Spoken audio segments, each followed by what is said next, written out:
organizada. Así es. Y déjame que le agradezca al compañero Carlos Benítez, compañerazo, bueno, de aquí de nuestro PJ, que nos ha enviado estos libros de la editorial Punto de Encuentro, de la colección Cabecita Negra, que ahora es una colección que están llevando adelante la editorial Punto de Encuentro, decía, dedicada al pensamiento nacional.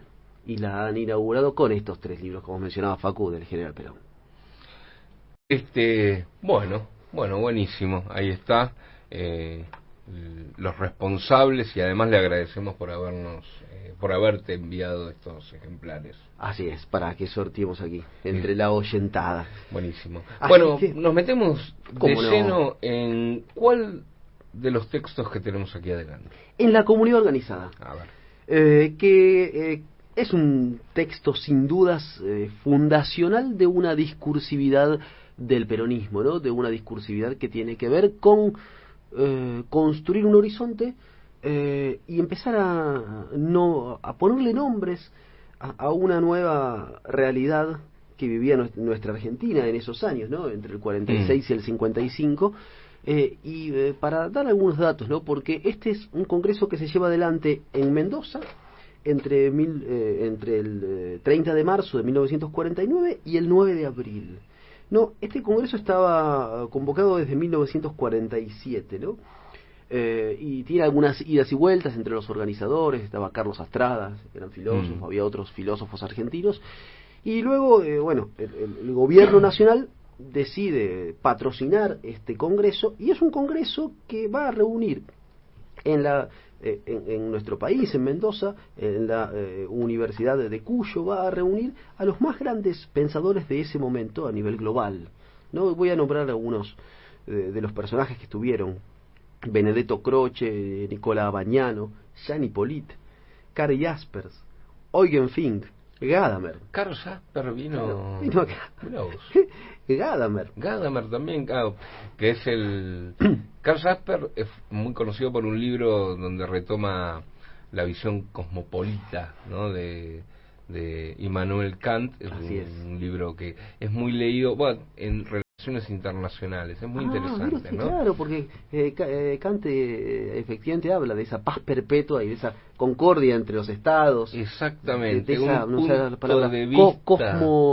de esa cosa, ¿cómo se dice? Cosmopolita. Sí, desde un punto de vista cosmopolita es el título que le dio Kant. Kant tiene 2 corpus textuales, uno académico, la crítica de la razón pura, crítica del juicio, y después se retira y escribe unos libracos, unos libritos, porque no podía parar, la paz perpetua, desde el punto de vista algo de filosofía y de historia, ¿no? Claro. Y estos libros son los que retoma Jasper, criticando un poco este modelo que propone Kant de una confederación de naciones que finalmente la proto-Unión Europea está planteando, ¿no? Con una racionalización, lo podría decirlo como muy entre paréntesis. El proto-eurocentrismo, podríamos decir, ¿no? Claro, la Unión Europea tiene la pretensión, pero no te lo va a decir, de gobernar el mundo como la tienen todas, pero bueno, lo que decía Kant era de formar una... Bueno, está hecho, ¿no?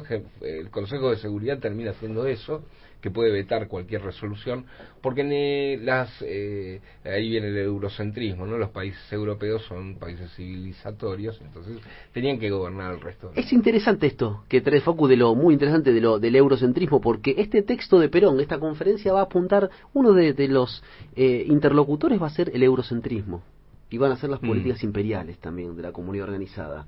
Pensar una comunidad desde acá y pensar la organización local y regional desde Sudamérica y desde Argentina, frente justamente a las potencias mundiales. Eso es interesante, muy interesante. Decía, Gadamer, Nicolai Hartmann, Carl Lewitt, José Vasconcelos, Gabriel Marcel, Julián Marías, ¿no? Y el filósofo español, y los argentinos, obviamente, Carlos Astrada, Eugenio Pucciarelli, Coroliano Alberini, Luis Juan Guerrero, Virasoro, o sea, grandes filósofos argentinos. Y es interesante señalar que Argentina, más allá de, obviamente, nuestra oyentada de esto lo está recorriendo y con detenimiento en el curso que está dictando Jorge, pero digo, Argentina en ese momento está sufriendo una serie de transformaciones materiales profundísimas, ¿no? Pensemos que es una sociedad que se está industrializando, una sociedad que tendrá pleno empleo, una sociedad que tendrá conquistas laborales como nunca había tenido, y que tendrá hacia el 55 la distribución de la renta será 53 al trabajo asalariado y 47 al capital, ¿no? Una distribución del ingreso que es la mayor de un país occidental en la historia del capitalismo occidental, ¿no? Y junto con todas esas transformaciones materiales, el peronismo tuvo una vocación normalizadora, de fundar también un nuevo orden jurídico y constitucional, ¿no? Pensemos que en 1949 es el año en el que se sanciona una constitución. Claro, sí. Y es el año en el que Perón firma un decreto, ya que estamos hablando de un congreso académico, firma un decreto el 22 de noviembre de 1949 que quita los aranceles de las universidades públicas. Eso hace que la matrícula universitaria se triplique casi, claro, en los años del peronismo. Así recibe a esta cantidad de filósofos. Así recibe a esta cantidad de filósofos. Y hay algo muy interesante, en 1947 se había sancionado una ley universitaria, la llamada Ley Guardo. Argentina tenía, desde 1885, una ley universitaria que tenía solo 4 artículos, llamada la Ley Avellaneda. Imagínense. Pagá y entrá, dice. Claro, pagá, entrá. Y 3, aplíquese. Exactamente. Viste, y considerando, ¿no?, que los estudios universitarios son para la élite, y visto que la élite somos nosotros, eso decía el certificado. Pague, entre y después puede seguir cumpliendo funciones en la vida pública, ¿no? Era una ley, la Ley Avellaneda, que legitimaba el pasaje, el rito de pasaje de la élite dirigente de la política de la universidad, de la universidad a la política, simplemente. Y en 1947 se sanciona una ley, la Ley Guardo, que es una ley que contempla desde, obviamente, una nueva visión de la universidad en sintonía con un modelo de país que fija, por ejemplo, la creación de la dedicación exclusiva para los profesores, habla de los planes pedagógicos, habla del conjunto de becas, incentivos, etcétera. Es decir, una ley integral para reglamentar y para empezar a entender la educación superior como un derecho también, ¿no? Que eso es interesante. Pensemos que en 1954 se crea la Universidad Obrera, que después será la Universidad Tecnológica Nacional, después de la fusiladora del 55. Pensemos la política que tenía el peronismo en esos años en ciencia y en tecnología. Bueno, todo esto que estoy mencionando está sobrevolando, y es el contexto en el que Perón se va a parar frente a los más grandes filósofos del mundo de ese momento. Heidegger no puede venir porque no lo dejaban salir de Alemania en ese momento, porque Alemania estaba en un proceso de desnazificación y estaba sufriendo un proceso jurídico, pero no obstante ello manda una carta de adhesión. Heidegger, que se jactaba de no haber participado nunca en su vida de ningún congreso de filosofía. Y además, recordemos, bueno, en ese periodo no solo la élite cultural argentina consideraba o seguía considerando a Perón un producto subdesarrollado del fascismo y del nazismo, sino que además hasta hubo algunas gestiones y conversaciones por llevar a Perón a Nuremberg, ¿no? Claro. Juzgarlo ahí, como un cómplice. Claro, un colaboracionista, una cosa así, claro. Y es en ese contexto que Perón va a pronunciar esta conferencia, que luego será publicada con el nombre de la comunidad organizada. Ya desde el comienzo dice Perón que siempre he pensado que mi oficio tenía algo que ver con la filosofía. El destino, sin embargo, dice, me ha convertido en hombre público, ¿no? Y ya él se plantea como un filósofo. Pensemos que Perón había egresado del colegio militar en 1913, y justamente egresa, justamente se gradúa en 1913, el 18 de diciembre de 1913 como subteniente de infantería, y luego, unos años después, comienza a dar clases justamente de táctica y estrategia militar, ¿no? Y redacta varios textos que tienen que ver con la importancia del deporte para el entrenamiento militar, y a partir de la década del 20, en la primera parte de la década del 20, publica una serie de textos que son parte de material de sus clases justamente en las academias, en la Academia Militar, en la Escuela Superior de Guerra a partir de 1926, como por ejemplo la campaña del Alto Perú, el Frente Oriental en la Guerra Mundial del 14. Bueno, yo tengo la obra completa editada en la década del 90, de Perón, ¿no? Digo, y ahí está buenísimo porque él habla mucho de táctica y estrategia y analiza, por ejemplo, las batallas de la guerra franco-prusiana con croquis, claro, ¿no? Digo, un gran estratega. Bueno, porque era profesor. Profesor, claro, y un gran docente, dicen que era de táctica y de estrategia. Esos libros que se pueden encontrar en varios tomos, porque son muchos tomos, son las clases, ¿no? Son las clases. Al estilo de Hegel. Al estilo de Hegel, claro, exacto, al estilo de Hegel, absolutamente, ¿no? Y bueno, y como él bien dice, ¿no?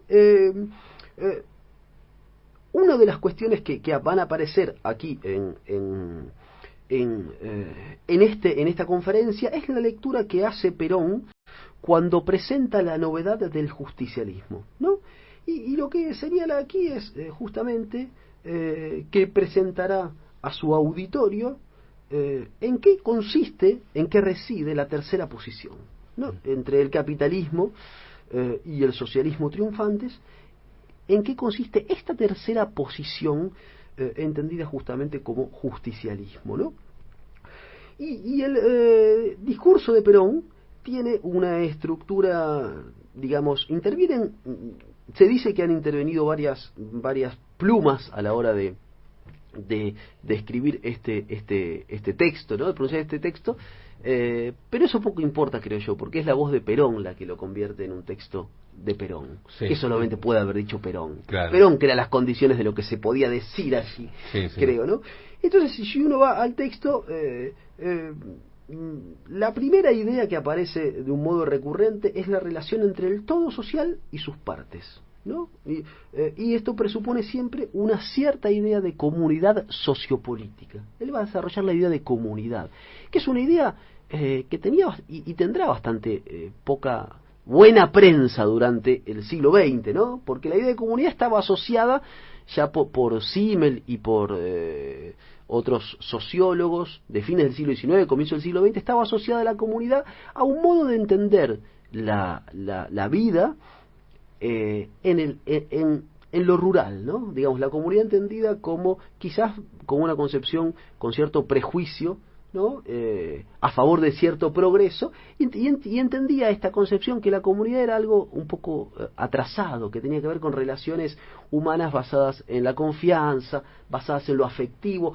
En cambio, la sociedad propia, expresión propia del progreso, era para cierta tradición, a izquierda y a derecha, la expresión de las ciudades que son y que eran en fin del siglo XIX, comienzo del siglo XX, las depositarias del desarrollo justamente de la ciencia, de la tecnología, donde no había relaciones humanas basadas en la confianza, en lo afectivo, sino ese sesgo impersonal de las grandes ciudades, ¿no?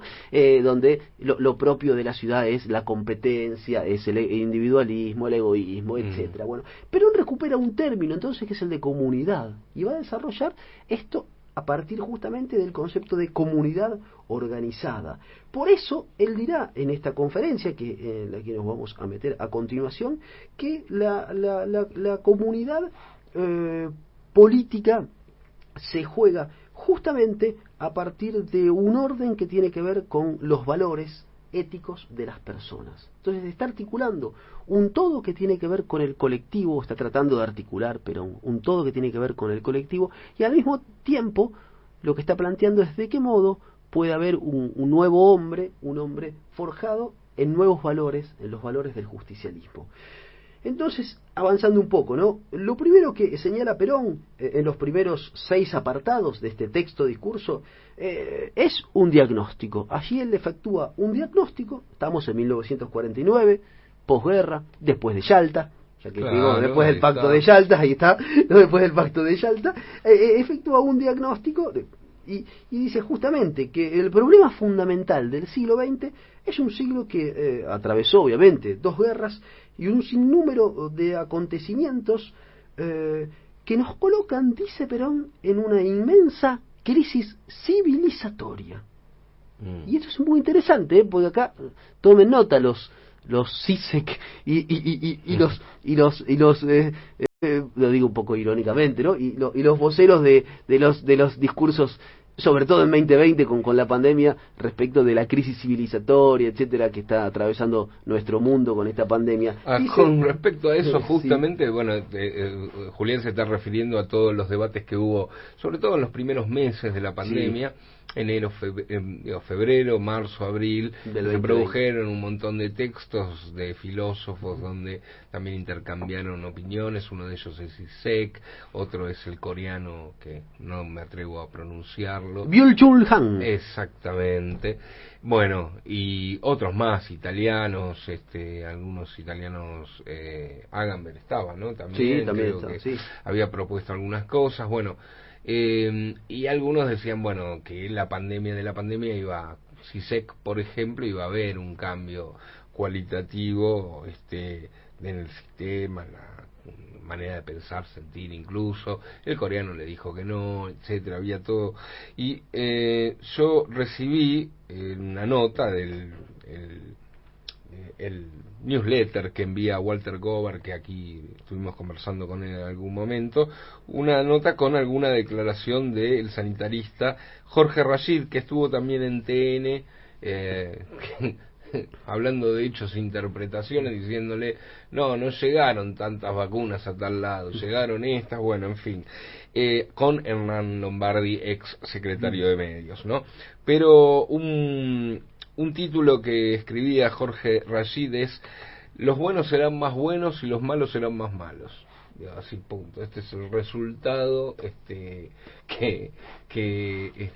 dejará esta experiencia que estamos atravesando de la pandemia. Me gustó el título porque obviamente sí. Vemos que hay algunas situaciones de egoísmo, de mentira, de que se están afianzando y se están quitando los velos, ¿no? Claro, se están quitando los velos y aparece la condición humana tal cual es. Y pisando el acelerador, sí, además, ¿no? Absolutamente. Bueno, eso quería decir nada más como buen pronóstico, como un pronóstico no bueno en el sentido de que bien que viene, sino tal vez acertado. Y en ese sentido leía en estos días que según la revista Forbes, creo, esta revista de los millonarios, claro, las fortunas de los más grandes millonarios del mundo aumentaron en 5 billones de dólares, ¿no? No, sí, bueno, el aumento... Y aparecía la lista, y números que son, para mí al menos, son absolutamente inconcebibles, ¿no? Respecto de la concentración de la riqueza en muy pocas manos. Es increíble, ¿no? Es increíble en un año cómo creció, obviamente lo digital, el e-commerce, Amazon, creció, pero también Facebook. El CEO de Amazon acrecentó su fortuna a pasos agigantados, ¿no? Los primeros meses de la y ni siquiera pandemia. Fue el que más la acrecentó, claro. Sigue siendo el más rico del mundo, digo, pero en Facebook creo que pasó de 5.000 a 90.000, digo, una cosa que es obscena, sí, completamente no obscena. Entender. Y decía Perón, hablando de crisis civilizatoria, esa crisis civilizatoria que él detectaba en 1949 respecto de la condición humana y respecto de la organización social y política a nivel global, tenía su origen, decía Perón, en la distancia existente, y esto es interesante, porque lo está diciendo en 1949, ¿no? Esta crisis civilizatoria tiene su origen en la distancia existente entre el progreso técnico sin freno y un desarrollo moral que no está a la altura de esas nuevas exigencias. Fíjense qué interesante, porque esta época, lo que estás diciendo vos, Facu, tiene que ver con esto, ¿no? Un desarrollo científico, tecnológico, que no está a la altura de las nuevas exigencias, ¿no? Y que no está a la altura del desarrollo moral, ¿no?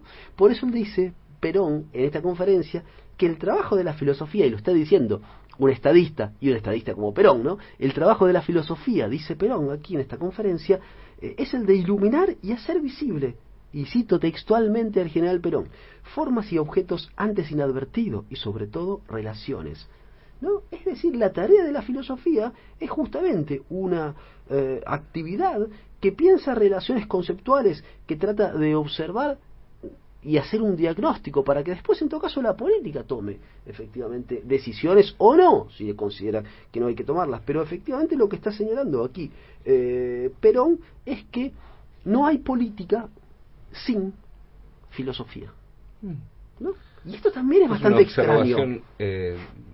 fenomenal, digo, sí, ¿no? es una observación fenomenal. Esto lo decía Platón. No sé, la República que quedó como alguien que postulaba un ideal, ¿no? Que postulaba una utopía. Y Perón lo está diciendo, y lo está diciendo Perón, no lo está diciendo cualquiera, ¿eh? No está diciendo Julián Fava desde un bar. No, Lo está diciendo Perón, presidente de la Nación en 1949, en un congreso frente a los principales filósofos del mundo. Porque hay que aclarar una cosita. Generalmente todos han visto en su época una expresión de la decadencia, ¿no? Sí. Esto es clásico y sobre todo en la filosofía. Todo, no importa los indicadores macroeconómicos, no importa los indicadores de felicidad, todos ven en su momento que la región en la cual viven está atravesando una crisis. Y sobre todo una crisis moral siempre. Porque Occidente empezó su decadencia en el mismo momento en que comenzó. Exacto. ¿No?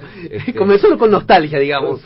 ¿No? Ahí hay un tema. Pero aquí Perón está hablando de otra cosa, porque está concretizando eso, ¿no? Claro. Está concretizando. Hay una Exacto. disparidad entre el avance tecnológico y el perfeccionamiento moral, podríamos decir. Absolutamente. Y en este sentido dice que esta época, es decir, 1949, exige llevar adelante un renacimiento en las ciencias del espíritu. Es decir, uno podría decir desde el punto de vista cultural. Se habla de batalla cultural, Perón allí dice, necesitamos un renacimiento en las ciencias del espíritu, en la cultura, uno podría decir, que permite establecer una nueva jerarquía, que permite establecer órdenes claros, es decir, qué es lo principal y qué es lo secundario, ¿no? Hay que proteger la vida, hay que proteger el trabajo, hay que proteger la niñez, hay que proteger, hoy diríamos, a los adultos mayores, digo, la ancianidad, ¿qué es lo que hay que proteger en una sociedad? ¿Cuáles son las bases para fundar una sociedad justa? Que también es la pregunta que anida en la comunidad organizada. ¿Cuáles son las bases para una sociedad justa? Y eso lo está planteando Perón aquí, ¿no? Cuando habla de esta crisis civilizatoria. Tenemos un desarrollo científico-tecnológico buenísimo, lo hizo en 1949. Ahora, ese desarrollo científico-tecnológico no está en el servicio del hombre. Como el capital tampoco estaba al servicio del hombre, antes de la asunción de Perón, ¿no? Ahí intuyo que el participante quizás más gravitante en esta discusión hubiera sido Heidegger, justamente, sí, ¿no? Absolutamente. Porque ese ahí el pone en cuestión. Ahí estaba también Gadamer, que es como un discípulo de Heidegger, y hablando de ciencias del espíritu, todo lo que es la hermenéutica, ¿no? Pero Heidegger hubiera hecho un aporte importante sí, ahí, ¿no? Hubiera coincidido con el general. Sí, ¿no? Totalmente. Y también se dice que también está la influencia de Astrada, de Carlos Astrada, Claro, otro discípulo, gran filósofo Carlos argentino. Astrada no vive, no vio. Y Carlos Astrada fue de Heidegger a Mao, digo, termina en China.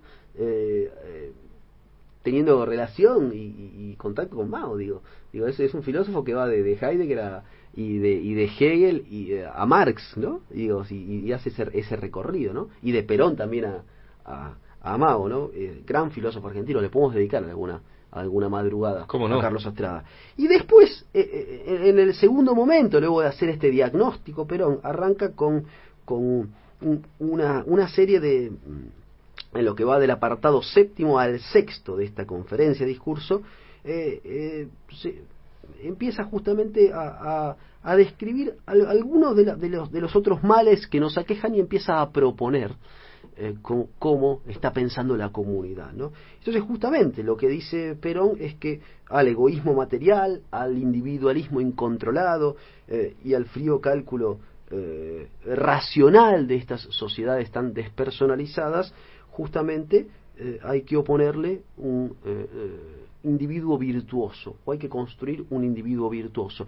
Y acá viene una de las primeras frases que a mí siempre, o una de las primeras sentencias de Perón, de esta conferencia, que a mí siempre me resultó muy simpática, y muy profunda al mismo tiempo, y hasta graciosa, ¿no? Él dice que efectivamente, ¿no? Cuando tiene que decir, ¿no? De qué va su tercera posición, lo que él está proponiendo, él dice que lo que quiere justamente es llevar adelante, llevar a cabo una fuerza política, un programa de acción político y económico, pero también cultural, que se oponga a los dos grandes imperios que están justamente triunfando en el mundo. Y allí es donde Perón dice, entre la náusea burguesa existencialista, para referirse a la sociedad capitalista. Pensemos que en ese momento en el mundo intelectual europeo, eurocéntrico, la figura descollante, la figura famosa era Sartre. Claro, ¿no? Incluso ahí en el año 49, la náusea de Sartre era algo conocido ya. Claro, sí. Y Sartre ya era el personaje así por excelencia, ¿no? Además, bueno, con un perfil también, digamos, Sartre humanista, pero al mismo tiempo con un perfil anticlerical, obviamente, el de Sartre, ¿no? Y era la figurita descollante, ¿no? Y en nuestro país, además, digamos, había una fuerte presencia de la Iglesia Católica, y de filósofos del tomismo, qué sé yo, de Santo Tomás de Aquino, de la Iglesia Católica. Y al mismo tiempo, obviamente, ¿no? Para la tradición de izquierda, los pensadores que venían digeridos, que hay que decirlo eso también, por el Partido Comunista, ¿no? Porque no se leían unos compendios, no se leían todos los textos de Marx, no se leían un montón de filósofos heterodoxos. Sartre no era tampoco Sartre muy bien recibido. Pero no se leía Walter Benjamin, no se leía Lukács, no se leía Bloch, un montón de filósofos marxistas heterodoxos no se leía, digo, no estaban ahí en el compendio que organizaba el Soviet, ¿no? Entonces tenía como 3 enemigos Perón, ¿no? O tres auditorios para el auditorio católico, el auditorio de la náusea burguesa existencialista sartriano y la izquierda, ¿no? La izquierda. Entonces dice Perón, entre la náusea burguesa existencialista, ¿no? que lleva al hombre justamente a descreer de todo, se está refiriendo justamente, bueno, al capitalismo y a esta lógica muchas veces de construir apatía del capitalismo, entre la náusea burguesa existencialista y el proceso de insectificación soviética que reduce al hombre al ser un mero engranaje de la maquinaria estatal, se erige el trabajador virtuoso peronista, ¿no? Ese depositario justamente de los valores de esta tercera posición. Algo que vos desarrollás en tu libro que escribiste junto a Daniel Santoro, ahí peronismo... Entre la severidad y la misericordia. Exactamente. Así es, allí nos metemos bastante con esta tercera posición desde el punto de vista filosófico, ¿no? ¿Y qué más dice justamente, ¿no? Perón? Es decir, no hay que construir un Estado monumental, ¿no? O un Estado que aplaque las libertades individuales. Esto es interesante porque Perón está hablando de libertades individuales. Muchas veces cuando se habla del peronismo y se habla de Perón, rápidamente se lo señala o se lo señaló como un totalitario, un fascista, etcétera. Pero está pensando el momento individual, de la libertad individual, en una articulación entre el Estado y la sociedad. ¿Y cuál es la articulación entre el Estado y la sociedad? La comunidad. ¿Y cómo se verifica? ¿Y en dónde verifica uno esos lugares comunitarios? En las organizaciones libres del pueblo, como se decía antes, en las asociaciones intermedias, digo, en los sindicatos, en los clubes, en los sindicatos, en los colectivos, hoy diríamos, de diferentes militancias. En esas organizaciones de la sociedad civil intermedias es en donde se juega la relación entre el todo del Estado y el individuo. Es muy profundo lo que está diciendo Perón, porque justamente está llevando adelante un proceso de emancipación colectiva, material en esos años, pero al mismo tiempo está pensando las herramientas para que cada individuo se realice en una comunidad que se realiza. Y realizarse en la comunidad no es realizarse ni del modo individual, ni a partir de una lógica pura y exclusivamente estatal, sino en organizaciones intermedias que justamente irán más allá del Estado, ¿no? Y se conformarán como entes no autónomos, pero sí que le dan autonomía a los individuos. ¿Qué es un sindicato? Es justamente un lugar de pertenencia que cuida del bolsillo, justamente, de los trabajadores, pero cuida algo más que el bolsillo de los trabajadores. Digo, ¿qué son los recreos de fines de semana de los sindicatos? ¿Qué son justamente la contención que le da un sindicato, por ejemplo, cuando nace el hijo o la hija de un afiliado o de una afiliada, ¿no? Digamos, ¿qué es la cobertura previsional que protege el sindicato? ¿Qué es la obra social del sindicato? Es mucho más que cuidar el bolsillo.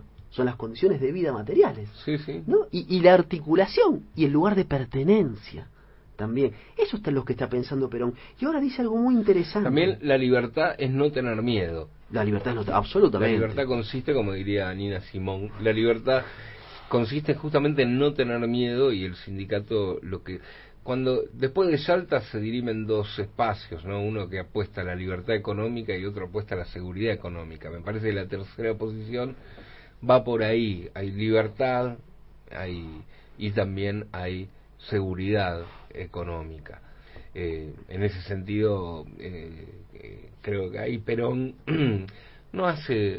porque si no termina siendo una cosa ecléctica. Me parece que quiere edificar otra cosa. Pero que contengan estos dos rasgos que estaban en disputa justamente y que van a generar nada menos que la Guerra Fría, ¿no? Entonces... Así es, y se mantendrá y tratará de mantenerse equidistante en esa tercera posición.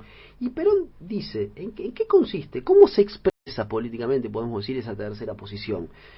A partir de un nosotros nuevo. Y esto me parece que es uno de los puntos centrales de la conferencia, y muy profundos desde el punto de vista conceptual. Perón postula un nosotros nuevo, una composición virtuosa entre los individuos que trabajan y el Estado, que está al servicio de la producción, con un sentido normativo claro, podemos decir, como escribíamos con mi amigo Gabriel Diorio en un libro que salió publicado sobre la comunidad organizada, editado por Renan Rain y Claudio Panela, que se llama En busca de la comunidad organizada, publicado por la Universidad Nacional de La Matanza. Muy bien. ¿No? Dice aquí Perón, ¿cómo se expresa esta tercera posición? Podemos decir entonces que Perón lo que hace es postular un nosotros nuevo, o está justamente tratando de pensar ese nosotros nuevo, que ese nosotros nuevo es una composición virtuosa, podemos decir, entre individuos que trabajan y un Estado que está al servicio de la producción, con un sentido normativo claro, articular, armoniosamente. Por eso dice Perón, la comunidad es armonía, que eso no quiere decir negar el conflicto, sino lo que quiere decir es organizar la experiencia de lo común a partir de la composición de un nosotros que se singulariza en cada yo trabajador. Y esto es muy importante, porque justamente ese nosotros es el nosotros de la comunidad, de estas organizaciones intermedias, ¿no? Que ese nosotros se realiza en cada yo trabajador. Y allí cita justamente Perón a Hegel, y dice Perón lo siguiente: al principio hegeliano de realización del yo en el nosotros, apuntamos a la necesidad de que ese nosotros se realice y se perfeccione por el yo. Es muy, muy profundo lo que está diciendo Perón, porque lo que está diciendo es efectivamente que hay un nosotros, ese nosotros es comunitario, ese nosotros es efectivamente la realización de un Estado que pone el capital al servicio del hombre, que pone la ciencia y la tecnología al servicio del hombre. Pero ese nosotros se debe realizar y perfeccionar por el yo, ¿no? Es decir, por cada individuo, que, como dirá el general, ¿no?, que lleva el bastón de mariscal. Claro. ¿No? Por Sí. eso, digamos, esto es complejo porque... pero ahí creo entender, a ver, Juli, sí, vos me corregirás, sí, que Perón lo que está intentando afirmar no es que el nosotros le impone una impronta justamente al yo, sino que el yo encarna ese nosotros. Claro, ¿no? absolutamente. Bueno, porque uno podría pensar que quizás todos los movimientos transformadores han postulado el llamado hombre nuevo, y viendo cómo quedó el asunto, piensa que justamente el que ha logrado ese famoso hombre nuevo, no porque sea nuevo, sino porque ha sido moldeado a sus intereses y a sus pretensiones, es justamente los enemigos de todos estos movimientos transformadores. Creo que sí, que finalmente ha logrado ese famoso hombre nuevo que busca Rousseau, Marx, pero también un poquito aquí. Es el hombre odiador, ¿no?, de los enemigos. Es el neoliberalismo, claro, por sí, decirlo de alguna manera, claro, ¿no? Esto que encarna, que cada yo encarna ese nosotros pretendido por quienes han logrado esto. Y para decirlo también con con Perón, ¿no? ¿Qué es el peronismo? ¿No? ¿Es una filosofía? Sí. ¿Es una ideología? Esa es otra discusión, creo yo, y no es una discusión menor. Creo que es una doctrina también. ¿Y en qué sentido es una doctrina? Que uno podría decir que es una suerte de finalidad, ¿no? Que es la de la felicidad del pueblo, que es la de la realización personal también, encarnada en el alma colectiva. Por eso lo que vos decías, ¿no? Y digamos, es una finalidad encarnada en el alma colectiva. Me parece que Perón sabe leer muy bien cuál es el sentir de su pueblo. Y efectivamente ese sentir se encarnó en su pueblo, me parece. Se encarnó, digo, en un sector de su pueblo. Y el peronismo corrió el horizonte de lo que se podía pensar, pero también de lo que se podía vivir. Porque como decimos con Daniel Santoro, es una democratización del goce, ¿no? Y ese goce tiene que ver con lo material, pero también tiene que ver con lo cultural, con acceder a bienes culturales como hasta nunca habían accedido muchos sectores de nuestra población. Por ejemplo, ir a la universidad, por ejemplo, ir al teatro, por ejemplo, ir al cine, por ejemplo, gozar de la alta cultura, sectores que estaban excluidos de eso. Y en ese sentido me parece que el peronismo y Perón está efectivamente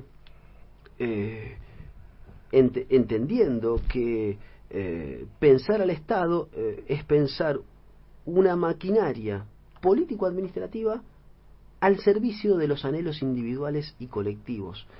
Y el Estado no es un monolito para Perón, me parece. Es una suerte de institución que tiene formas plásticas de intervenir, me parece, en la vida cotidiana. Y esas formas plásticas se canalizan en diferentes momentos, en diferentes anclajes, ¿no?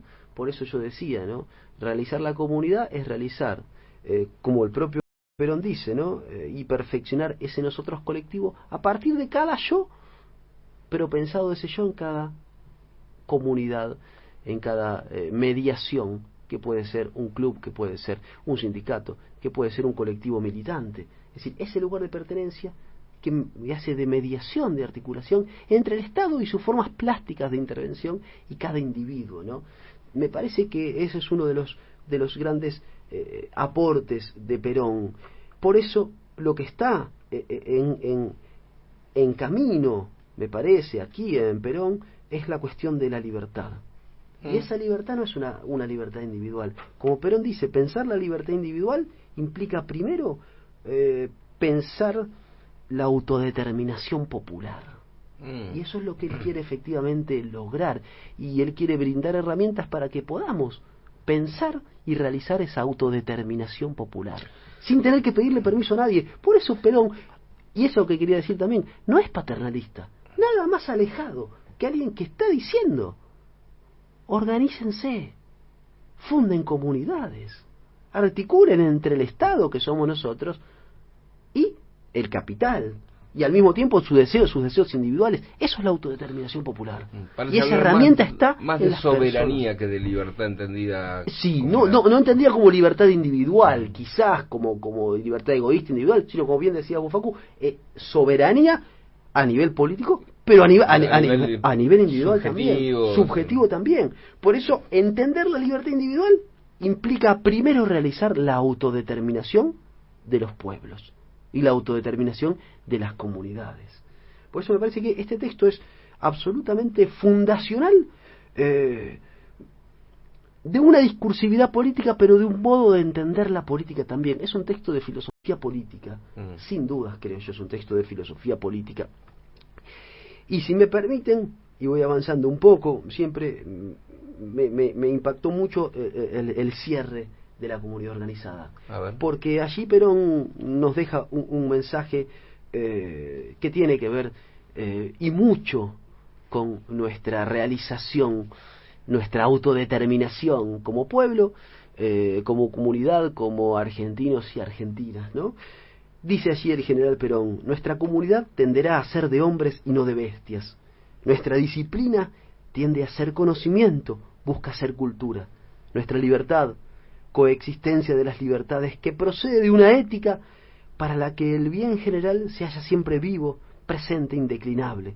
El progreso social no debe mendigar ni asesinar, sino realizarse por la conciencia plena de su inexorabilidad. La náusea está derrotada de este mundo, que podrá parecer ideal, pero que es en nosotros un convencimiento de cosa realizable. Esta comunidad que persigue fines espirituales y materiales, que tiende a superarse, que anhela mejorar y ser más justa, más buena y más feliz, en la que el individuo puede realizarse y realizarla simultáneamente, dará al hombre futuro la bienvenida desde su alta torre, con la noble convicción de Spinoza. Sentimos, experimentamos que somos eternos. Juan Domingo Perón. Julián Fava, repasando la comunidad organizada a propósito de un nuevo aniversario de su, no publicación, sino de su explicitación en ese gran primer Congreso Internacional de Filosofía llevado a cabo en la ciudad de Mendoza en 1949 a instancias del propio Juan Domingo Perón, que incursionaba mucho en la filosofía. Acá mandan algún mensaje.